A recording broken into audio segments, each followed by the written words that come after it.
Hi, I'm Tom Keemus with Strike King. Yeah, that's right, Strike King, America's #1 bass brand. Well, guess what? We're in the walleye business now big time.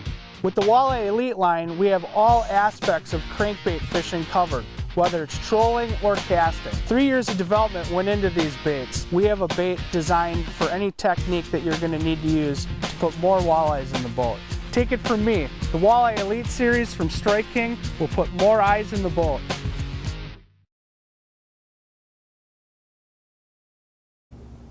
Hey, I'm Jon VanDam, Bassmaster Elite Series Pro, and one of the readers we had here at Michigan Outdoors had a very good question. How do I become good enough to compete like a pro? And that is an extremely hard question to answer, to be honest with you.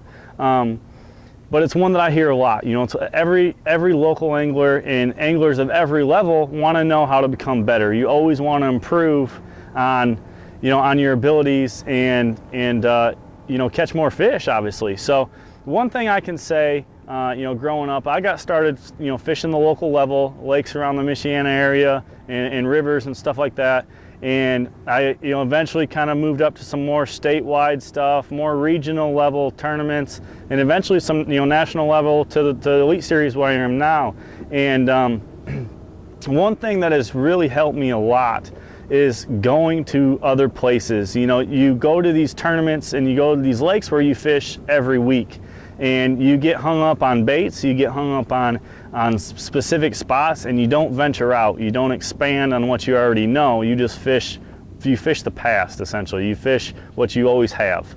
And a lot of times that is the biggest hindrance of a local angler is that, and they're not willing to expand and make the adjustments when things aren't going the way they should be.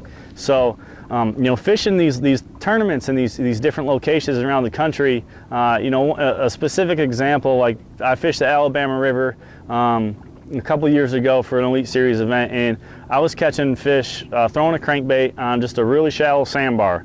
There was no cover to it, no nothing, but what that did was provide a current break. So when I came back home, I fished the St. Joe River and I fished the Grand River, and I took that and applied it to those rivers there, and it just opened up a whole new way to fish out there, and it was very effective, and it's a very effective way to catch them out there. It's just small subtleties that provide a current break that you can catch fish on, and there's a million different places and a million different things that I've learned, but the biggest thing I can say is venture out, fish new waters, fish new baits, learn new techniques, and don't get hung up on the past. Expand out and really try to make yourself a better angler. If you do that, you'll be better off.